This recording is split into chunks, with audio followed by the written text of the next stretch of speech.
Hey friends, Shay here. So I am here with my best books of 2022 so far video. I'm very behind on these. This should be the last one in my 2022 so far series. Throughout this video, I will sprinkle the others, so I hope you can enjoy them. So these aren't in any particular order. These are just books that I've loved this year. I didn't have the heart to rate them. I might rate things by the end of the year, but as of right now, I haven't rated anything. First up, we're going to talk about a particular series because I've given each of these books 5 stars, and that is the Prime Mating Agency series. So at this point in 2022, I have read I Married a Merman, I Married a Minotaur, and I Married a Dragon, and I loved all 3 of these. I feel like each book is getting progressively better for me. I really enjoy them, and I just really love what Regine Abel is doing with this world, and I cannot wait for what else is to come in the I Married a Dragon, which is book 6 in this series. Hello! Moment. Cal wanted to come say hi. Can you say hello to the people? Can you calm down? Go downstairs and get a drink. Anyhow, so in I Married a Dragon, we meet the Prime Mating Agency agent's wife, finally. And so it was just a really sweet nod to the entire series, and I really enjoyed that. But I really enjoyed each of these books and would definitely recommend the series and continuing on with it.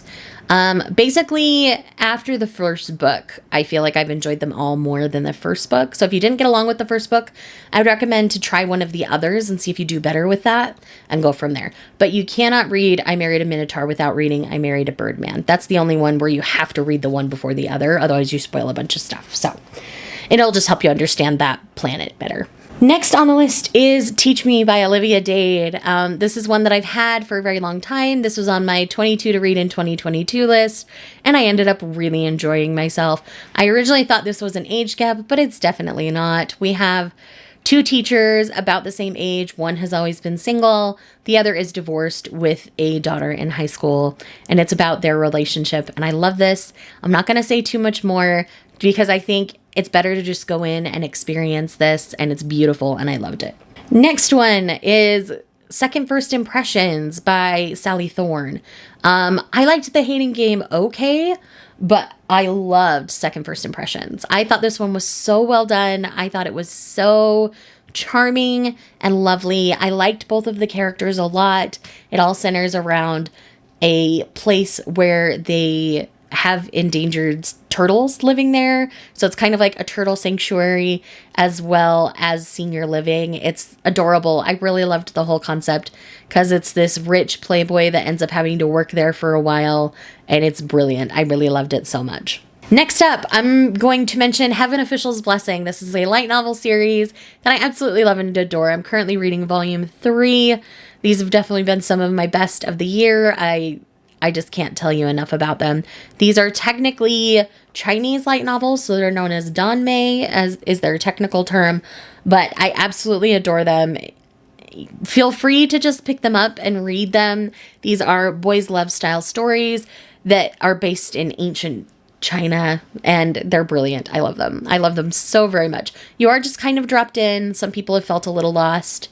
I found with Heaven Officials in the first one, I watched like the first 2 episodes of the anime for it, and that really helped me with my understanding of the world and stuff. So if you find yourself struggling, that's what I would recommend. Next up, we have Seatmate by Cara Bastone. I love Cara Bastone's audiobooks. I listened to this on my way home from Vegas in April with my mom, and it was so fun. It's so charming. It's about these 2 people who end up on a bus together and the shenanigans that they go through for her to make the interview of her life. And he is not bored on his monthly bus trip. And it's amazing. I loved it so much.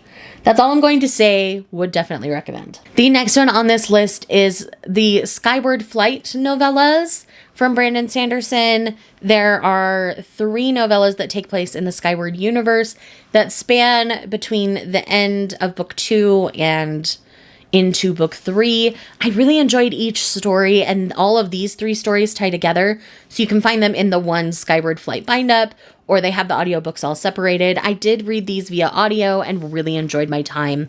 So I would recommend reading them on audio if you haven't yet, because the audios are absolutely fantastic for them. The next book on this list is Storm Echo by Nalini Singh. This is in the Side Trinity series. I want to say it's book 6 or 7. I forget how many books in we are. There are quite a few, but this is the most recent installment that came out in July. I loved everything about this.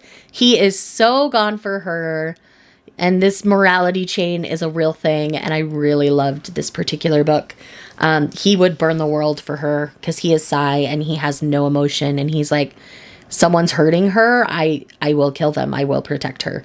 And it's amazing. It definitely ties into everything that's been going on. It's so deep in the series, I can't give you too much more information than that, but I love it. I love it so much. And I'm not going to say too much more because there are some reveals that happen throughout that could be spoilery if I mention certain things. So I'm not going to mention them, but Storm Echo is amazing. I definitely enjoyed this installment. Next, we have Daughter of the Moon Goddess by Sulin Tan. I loved this book so very much. I'm very excited for the second book coming out either in September or October. I can't remember. Barnes & Noble is getting an exclusive edition. But Daughter of the Moon Goddess follows just that, the Daughter of the Moon Goddess. People start to discover that she exists, and so she has to run away down to Earth, and it's about her adventures. I'm not going to say too much more than that. I'm going to let you go and explore it for yourself, because I think it's best experienced like that with less information, because I feel like the reveals are much more fun if you enjoy it that way. The only nonfiction book on this particular list, but on my most surprising books of 2022, there was another nonfiction. So this one is Dodging Energy Vampires. This book is all about putting up your boundaries with people when you tend to give too much of yourself to someone, or you are empathic and just unexpectedly give a lot of yourself. I have always been the person to give too much to people. And my husband helped me pick out this book, actually. I was challenged at work to read one book from every nonfiction section that we have. And I am slowly working through that. And Dodging Energy Vampires was one of the picks. And it really has helped me put up proper boundaries with people and to only allow enough of myself out each day that I'm still safe, my tank is filled, and to keep people in my life who continue to refill my tank and I do to them, so there's an equal give and take in the relationships.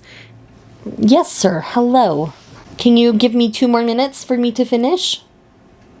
Come lay down. No? Okay. But yes, Dodging Energy Vampires, great book. It does have a little more of a natural, holistic kind of side to it. So if that would bother you, then this might not be the book for you. But I ended up really enjoying myself. And the last book on this list should surprise no one. I have a whole entire reading vlog dedicated to this book, and that is You, Me, and Our Heartstrings by Melissa C. This is a YA book featuring a teenage girl named Daisy with cerebral palsy and her classmate Noah, who she's had a crush on for a long time, but he is dealing with his own anxieties from a very wildly successfully musical family. And the way these two come together and have a beautiful duet at a school concert and about what happens after said duet is brilliantly done. Melissa is a friend of mine, but this is very unbiased. I thought this book was brilliant. And there are little bits of Melissa in there that if you know Melissa, you'll know them. But otherwise, this is just a brilliant book looking at disability for a teenager and how you can be ableist without even realizing you're being ableist. It's got a great discussion of it and about how it's not a disabled person's job to tell you you're being ableist. And it's brilliant. I love my friend so much. I love this book so much. It is definitely one of the best books I've read all year. It is the most annotated book I've ever read, and I just love it. So with that said, those are my reads of 2022 that I would consider the best thus far. Thank you so much for checking out this video, and thank you so much for checking out this series of videos. If you're here just because you love me, leave me a turtle emoji, and I will see you guys in the next one. Bye. Was it all just a dream, just all in my head?